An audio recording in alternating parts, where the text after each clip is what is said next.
এক সাহাবী বলছেন, নবী কেমন ছিল জানো? যার সারা অঙ্গ একসাথে দেখলে সবচেয়ে সুন্দর, প্রতি অঙ্গ আলাদা আলাদা দেখলেও সবচেয়ে সুন্দর।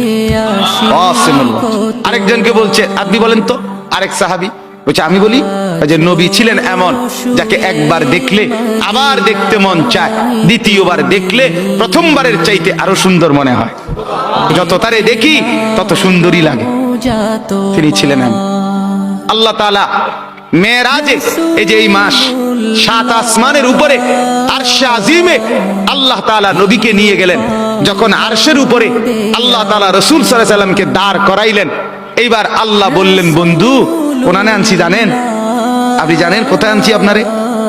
কয় যে আপনি যখন ছোটবেলায় জন্ম নিছেন, ছোট্টবেলায় ফেরেশতাদেরকে বলছিলাম, ফেরেশতারা আমার বন্ধুকে কোলে নাও, নিয়া আমার সৃষ্টির পূর্ব থেকে পশ্চিম পুরা দিগন্ত ঘুরাও, আমার গোটা সৃষ্টিকে বলো যে তারা যেন দেখে বন্ধু আমি কেমন বানাইলাম।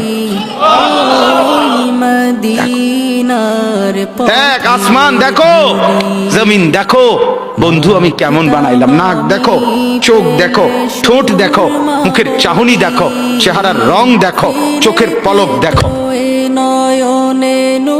এরপরে আল্লাহ 7 আসমানে আরশে আজিমে নিয়ে এইবার আল্লাহ বললেন, বন্ধু সেদিন ছোট্টবেলায় কোলে আপনারে সবাই দেখছে, এবার সব কিছুর উপরে আইনা, উপরে শুধু আমি আল্লাহ, তার নিচেই আপনি, এবার আপনি দেখেন গোটা সৃষ্টি আমি কেমন বানাইলাম।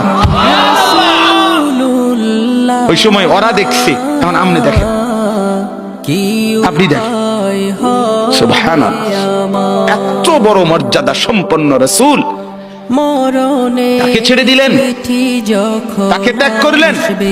আল্লাহ আমাকেও বুঝ দান করেন, আমাদের প্রত্যেককে বুঝ দান করেন।